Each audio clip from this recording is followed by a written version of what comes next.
Alright, so we're going to be doing a ZVP tutorial here. Going to be teaching you guys a basic build and some basic concepts. So right here, this is called the split. You can see I sent all 4 drones to mine at once. I'm doing this in slow motion here just to make it a little easier to see. But you send all 4 drones at once to mine, the same patch. And then as they're moving, you grab the drones one by one and send them off to separate patches. That's called a split.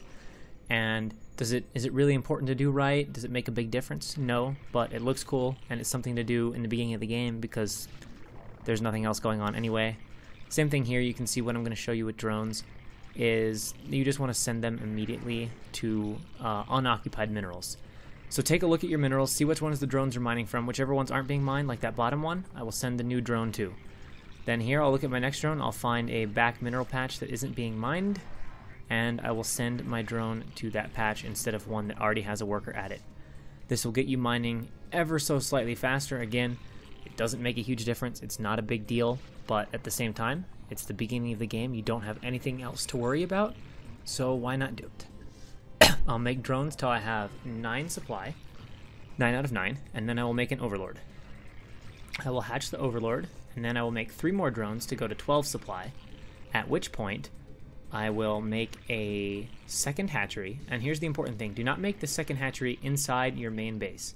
Make the second hatchery at the base closest to your main base. It's called your natural base. It's the base that's right outside your main base, usually down the ramp, every once in a while up the ramp, sometimes it's flat, but either way, the base that is right outside your main base. This is because you want access to a second set of minerals and a second gas. Making it in your main base is a really good way to be in instant position to lose your game. You can see here, I'm making the point you send out 2 drones when you do this. One is to build the hatchery, and the other is going to scout. So, as soon as the drone gets there, make the hatchery, and then the other drone is going out to scout, and that's because you need to see a little bit what Protoss is doing.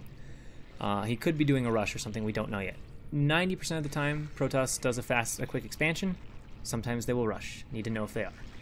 So I made the hatchery at 12, which means I used a drone, so I had 11, and I didn't make any more drones. I made my pool. So I went to 12 drones, then I made a hatchery, I made 0 more drones, and I immediately put down a pool. That's really important because if Protoss is rushing, and you make drones after you build your hatchery, before you make your pool, you'll have far too late of a spawning pool to be able to deal with a rush. Particularly if it's a really aggressive rush with really fast gateways, or Protoss builds the gateways closer to you instead of in his base, or those kind of things. So you'll build your pool in 11, and then you'll go ahead and make 3 more drones rather, until you're at 13, and then you'll send that 13th drone to a 3rd base. So you'll actually be taking 3 bases right away, and make a hatchery there. Again, reason for that is access to more gas, more minerals, more economy, able to make more units faster. Now, if this is the computer, so you won't see me do it here, but if this was a real player, you would not make that 3rd hatchery at a 3rd base. You would need to possibly not make it all, or at the very least make it in your natural base. It's too much area to defend if someone is doing a 1 base rush. But we're going to pretend like the computer is playing like a quote-unquote normal Protoss and has gone for an expansion. So when your pool finishes, if you're playing against an expanding Protoss, you could make 2 lings, 4 lings, or 6 lings. I'd say probably 2 or 4 is the standard. 6 is, it's super safe, but it's probably overkill, and it'll slow down your economy just a little bit because you'll be making lings instead of drones. And then what you want to do is once you hit about 16 supply, 15, 16, 17 supply, somewhere in there, make an Overlord. The key really is not the number, but it's just that you make the Overlord before you get supply blocked and can't make anything because the game is saying spawn more Overlords. Now, as soon as you have that, you keep making drones. You only make 4 lings, or whatever. Keep making drones, keep making drones, keep making drones. And as soon as you have the money, you can see I've done it already. You place a 4th hatchery. That'll usually happen about 18 or 19 supply. And in this case, the hatchery should be placed at your natural. You can see how I've placed it. I have a different video about that. You really want to place your hatcheries like that because it allows you to be a lot more defensive against certain rushes and generally just get by with a better economy and less defense. Now, then again, you'll keep building drones. You'll need another Overlord, usually about 23, 24. The key is don't wait till 27 where you're already blocked, can't make anything else. And then as soon as you have enough money, which usually happens around 27, you can go ahead and make a 5th hatchery. And then here's the key thing. And the 5th hatchery goes to your 3rd base. The key thing, though, is after you make the hatchery, immediately make 2 gases at your main and at your natural base. That's your main and your 2nd base. It's really important you get the gas up fast, because most Protosses are going to go for some really quick tech. In most cases, it's going to be really fast Corsairs. And if you don't go get those gases quick enough, then you won't have a way to make Hydras or any unit that attacks air, and his Corsairs will show up and start killing all your Overlords. Which means, number 1, you won't be able to make anything else, which is really annoying. And number 2, if the Protoss has also made a Dark Templar, you won't be able to see it, and it'll just start killing everything. So it's very important. And then the next important thing is, as soon as you have enough gas, as soon as your gas is finished, start mining them. 3 drones at both gases. You always need 3. And then the second that is done, you want to go ahead and put your Hydra Den down as soon as you have enough gas. And then you'll follow that up with a Lair and with Hydra Speed. Now here we can see the computer's about to move out with Zealots, so I will have to do something a little differently. Normally, if you're going to play 5-hatch no gas, you will not need to build any sunken colonies against a Protoss player. But this is the computer. He's actually on 1 base. This is very different than what you'd see in a game, so I'm forced to have to make a few of these sunkens to be okay against the computer. But it will allow me to show you some nice stuff about how to defend. So remember, you make your 5 hatches, and then you make your Hydra Den. You make your 2 gases, and then you make your Hydra Den, and you immediately start getting your first Hydra upgrade and Lair. And then as soon as your Hydra Den is done, start making Hydra. Now, here comes this rush. This is a good teaching moment, though, because you see all these Zealots coming in here, right? And you barely have anything. Most players would think, oh, I'm totally dead in this situation. But you can see what I do. I brought my drones down from the main, and I'm going to use these drones to block. I click on the minerals, I move through the Zealots while clicking on minerals, and then once I'm kind of through the Zealots, then I move my drones and attack with them. I just hit A and click somewhere. And then I kind of repeat that over and over. Click on the minerals, I'm clicking on the minerals, now I'm through the Zealots, I hit A, I attack. That basically glitches the Zealots out, and they cannot walk, and they cannot get to the sunkens, they can't attack, they can't do anything. And you can see quite easily I held off that attack. In fact, I only lost a couple drones and not even a single sunken colony. That was 12 Zealots against 2 sunkens when they arrived. The 3rd one finished, but when they arrived, there was just 2. So, you would have made your 5th hatchery. You would want to make drones till about 35, 36 supply. Right about the time that'll be right about the time your Hydra Den finishes, and then you're just going to start making Hydra. Make sure to get the Hydra upgrade. Make sure to get Lair. That's because you need Overlord speed really bad. Otherwise, you cannot bring Overlords down to the Protoss base. And even if you have 60 Hydra, if he has 1 Dark Templar, there's nothing you can do because it'll just go ahead and kill all your Hydra. So you need that Overlord speed from the Lair, and then you need to get your 2nd Hydra upgrade. And then what you'll do is just make Hydra, make Hydra, make Hydra, make Hydra. And once you have enough, usually about 2 to 3 groups, you'll want to move down to start putting pressure on / attacking the Protoss. When you do this, you usually want to rally all 5 of your hatcheries towards the natural of the Protoss. Don't rally them into his base, otherwise they'll just kind of walk in and die if you're not paying attention, but rally them quite close to his base. And you'll see that here soon. I will, as soon as I have enough Hydra, I will move out and start to attack. If it's been a normal game and you weren't doing any weird things against the computer, your Hydra you'll start to have 2 to 3 groups of Hydra and your upgrades somewhere around 8 minutes, give or take, if you're looking at that game timer. If you're anywhere past 9 and you haven't been badly disrupted by some bizarre attack or something, then your build is a little bit off, a little bit slow, and I would work on just executing your build, making sure you're making consistent drones, overlords, all that stuff a little bit more. So right now I'm just massing up Hydra. Again, just to recap what we've talked about so far, we made an Overlord at 9, we made a spawning pool, and then we made a hatchery, and then we made a spawning pool with no drones in between, made 3 more drones, and put a hatchery at a 3rd base, so we already have 3 bases, and then we just made a few lings when the spawning pool finishes, and then we made nothing but drones and overlords, making a 4th and a 5th hatch when we had some extra money. At that point, as soon as we made a 5th hatch, we took 2 gases, and then as soon as we had the money from the gases, we put down a Hydra Den and started getting our Lair and Hydra upgrades. Both Hydra upgrades from the Lair. That's Hydra speed and Hydra range. Now I have about 2.5, 3 groups of Hydra. I'm going to hotkey them up, and I am going to go attack my Protoss opponent. When you're playing this build, also you can see here, notice I have my Overlords over my Hydra. Normally at this time, Protoss will have Corsairs, you'll be back defending, and you just want to keep your Overlords safe. If your Overlords are floating in the back of your base, in the back of your main base, just in a corner of the map somewhere, that's not good. Keep them near your bases, keep them over your Hydra. Otherwise, they will all die to Corsair. Now we'd be coming out to pressure the Protoss. The goal here would depend on what Protoss is doing. If Protoss has made an expansion, our goal is to either kill his expansion or to kill him outright. Now you have to be careful. Now the computer is bad and way behind. So this attack, I could obviously kill him, but I'm just going to come in here, do a little bit of an attack, and I want to show you something. Notice how I'm watching this attack. I'm fighting this attack, but watch my money. You'll see that as this fight is happening, my money doesn't keep going up and up. I take a moment out of the fighting and I hit 4 SH, 5 SH, 6 SH, 7 SH, 8 SH. And what that does is I have my hatcheries hotkeyed to those hotkeys, and SH, S selects the larva, H makes Hydra. That way, while I'm fighting, I'm still producing units. That's really, really important. The easiest way to be bad at Brood War is to not make stuff all the time and to have high money. You need to keep your money low as much as possible. That's a lot more important than watching your fights. It's a lot more important than just about anything else you can do. It's even more important than your strategy up to a point. You can have the best strategy in the world. You can be making all these awesome air units, but if your opponent is spending his money and he shows up with, 40 zealots before you have your first Mutalisk out, before you have your Guardians out, you're going to lose the game. So a minimum level of production is important. So always work on making units no matter what you're doing. Don't get so distracted fighting that you forget to make units. I can't stress that enough. That is the #1 way to always be bad at this game, is if you don't work on spending your money. Try to keep it always below like 1,000 minerals at least.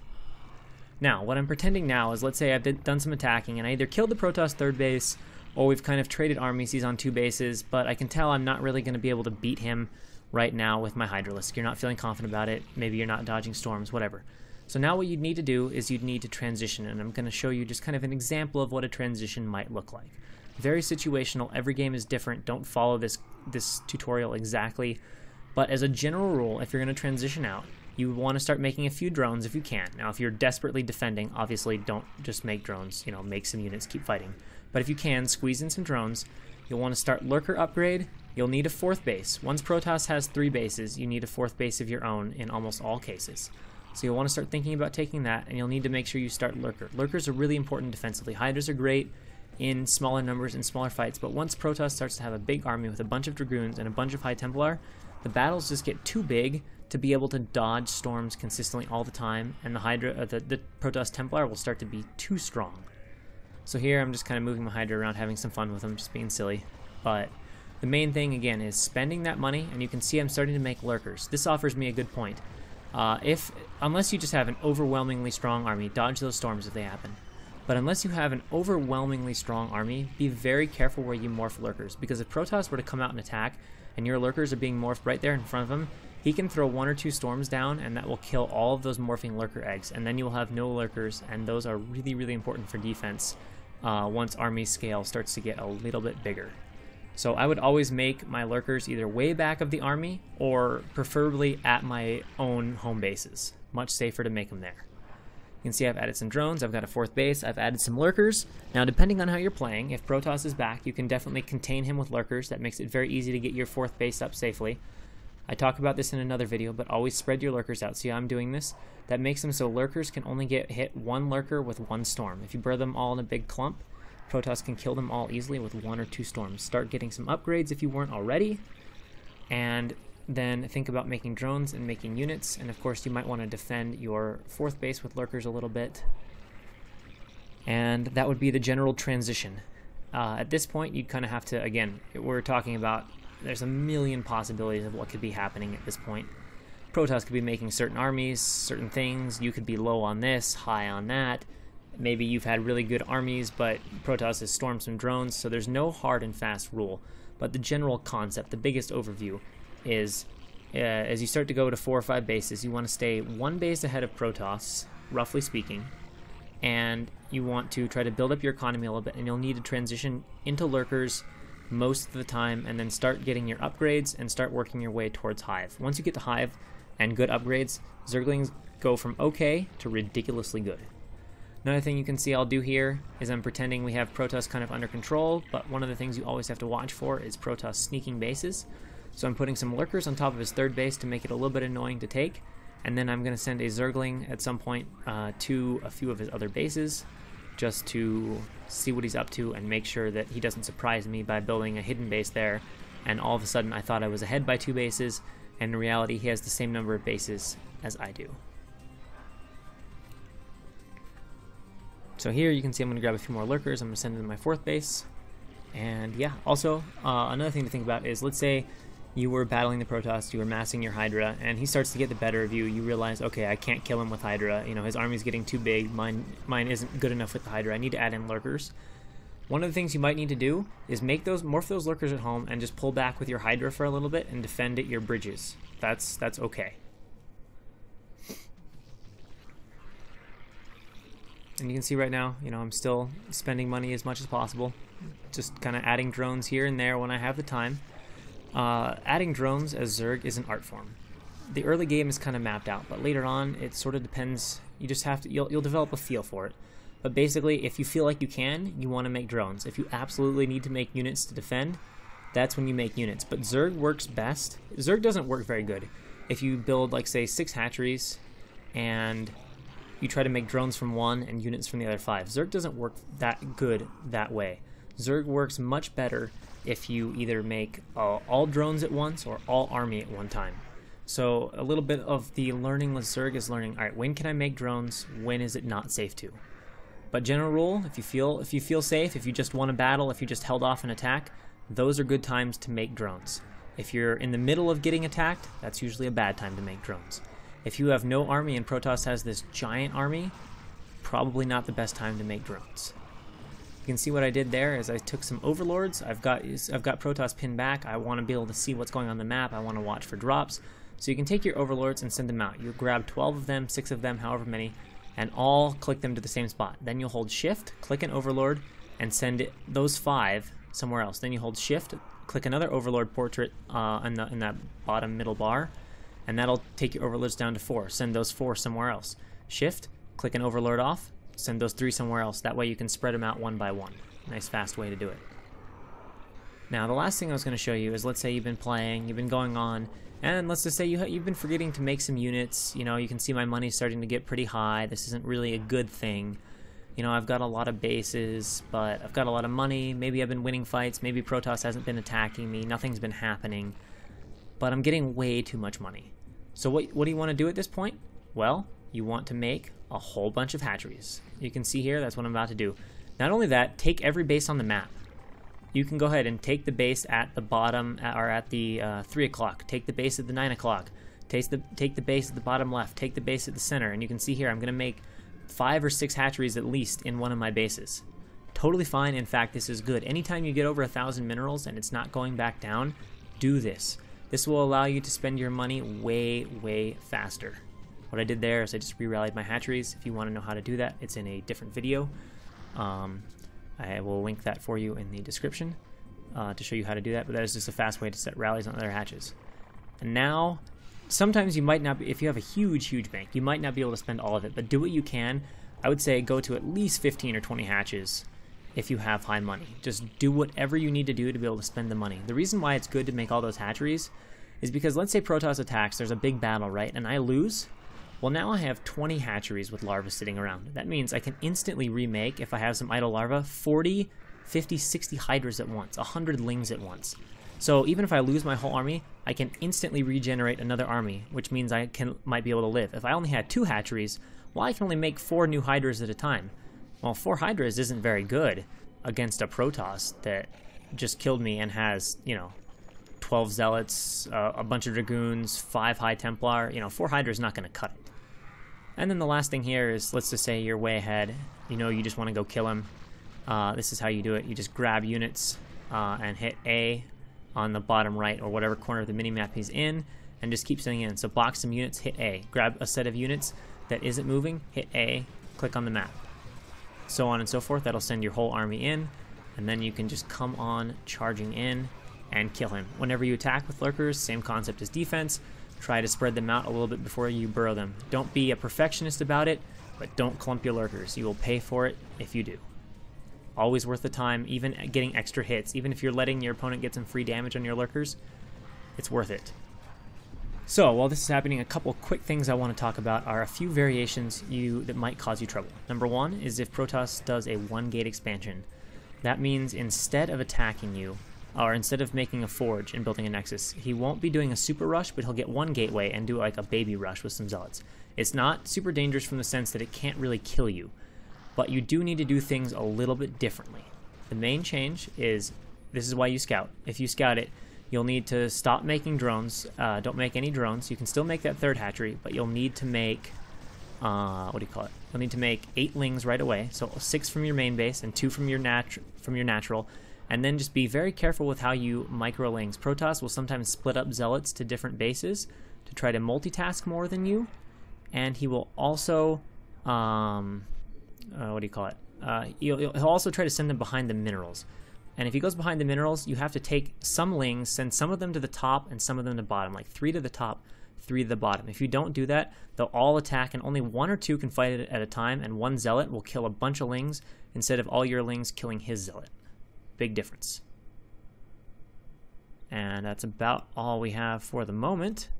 So thanks for watching, and I guess I will use the end of this video to talk about a couple other edge cases.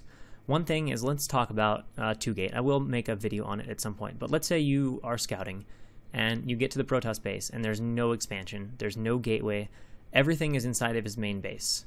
This means Protoss has decided not to expand, and he's doing a 1-base play. 1-base plays can take 2 general forms.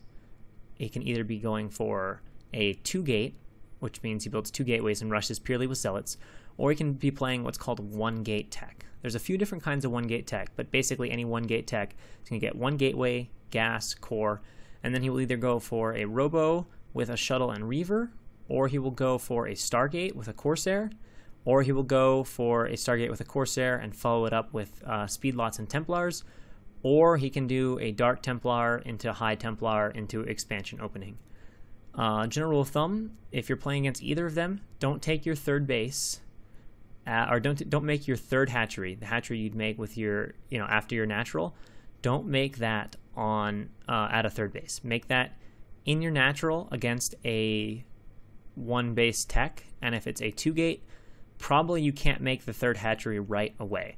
It's safer to just make 8 lings, and if it's a 2-gate, you'll want to try to bring 2 drones down and start building 2 separate sunken colonies.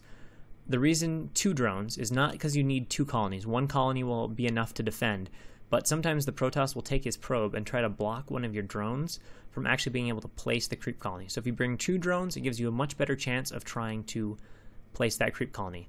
Then just micro around those zealots, try to surround them. If you're attacking in a line, pull back, try again to get a surround, try to circle those zealots with all your lings before you commit to attacking. Then once you're starting to defend the rush a little bit, you'll want to grab gas. If everything has gone smoothly, you'll want to grab your gas around 16, and then you can add that third hatchery, add a Hydra Den, and start making some Hydra, and do a 2-base Hydra with 3 hatcheries. That will allow you to put some pressure on the Protoss, and then of course if he gets his natural up safely, remember the general guideline is if Protoss has 2 bases, you'd want 3. If Protoss has 3, you want 4, so on and so forth. So if he gets that up, you'll want to take a third base, start thinking about lurker tech, so on and so forth. But the main key is if you have a 2-gate in base, is you need to stay on just 2 bases yourself and delay that third hatchery. Make sure you get out some Zerglings and get down, try to make 2 sunken colonies so you can get one of them up safely. Those sunken colonies, by the way, need to be at the natural. If you put them in the main, sure, you'll live, you'll survive in your main, but Protoss will come to your natural base and just kill it, and you'll be impossibly far behind and lose. One other possibility I want to talk about is a build that can threaten what we just did here, and that is a build where Protoss, instead of going for Corsairs, he will skip his Stargate. This is assuming Protoss made an expansion, right? He went down to his natural base, he made a forge, he got an expansion, he got a gateway. He's playing, as we call it, quote-unquote, standard. He's not like rushing you super fast. He can sometimes skip Stargate and go straight for +1 weapons, a Citadel of Adun, which lets him get speed, which makes his zealots really fast. And this is a little bit different because this particular timing of zealots will arrive before you start making a lot of Hydras. And if he shows up with 6 to 8 zealots before you start making a lot of Hydra, especially the ones that have leg speed, it's pretty dangerous because you don't usually make sunken colonies with this build. So what you need to do is you need to try to see that this is coming if you get the chance with an Overlord. And if Protoss comes out unexpectedly fast, if Protoss is coming out with speed zealots, you know, before I would say about 6:15, 6:30 on the game clock, you'll probably need to build a sunken or two and just pull back and defend. It's a little bit tricky. You won't have very much time to react because there'll be speed, but what I would do is if you see speed lots coming out faster than you're expecting them, faster than you're prepared for, grab those, go immediately back to your third base and make 2 sunkens, go immediately back to your natural, make 2 sunkens, you know, and then focus on making your Hydras, pulling your drones, defending. Then if you're able to defend without taking too much damage, you can go ahead and start massing up Hydra and play as normal from there. But if he's doing that speed seal without Stargate, you will need to change what you're doing just a little bit. Other than that, just about anything else Protoss does off of 2 bases, off of a fast expansion, you're fine. Just spam Hydras, you can defend. 1 Stargate Corsair, you'll have Hydras in time. Just position your Overlords over your Hydras, Corsairs can't really hurt you. 2 Stargate Corsair, he'll have a boatload of Corsairs, he'll kill some Overlords without a doubt, you'll just have to accept they're killed, try to defend them with Hydra as best you can, and then just remember that even though he's got all these Corsairs, you're stressed because all your Overlords are dying, even with your Hydras, because he's got so many that Overlords just blow up in like half a second. That's fine. Just keep making Overlords, defending, and then remember that because he's made all those Corsairs, that's going to slow down his High Templar, it's going to slow down his army, it's costing him a lot of money, so when you do get to attack, he won't have nearly as big of an army, so it's still okay. And if he does something with Reaver, well, you have Hydras. Hydras can certainly defend shuttles and Reavers if you are reacting well and watching for them. And of course, any other sort of Templar build you can deal with Hydra with good dodging of storms and microing against zealots. So I hope this video helps you and gives you a little bit of a general overview of how you want to play in ZVP and of a build you can start practicing that is very easy to remember and execute. So thanks for watching, and I will look forward to bringing you guys some more videos in the future.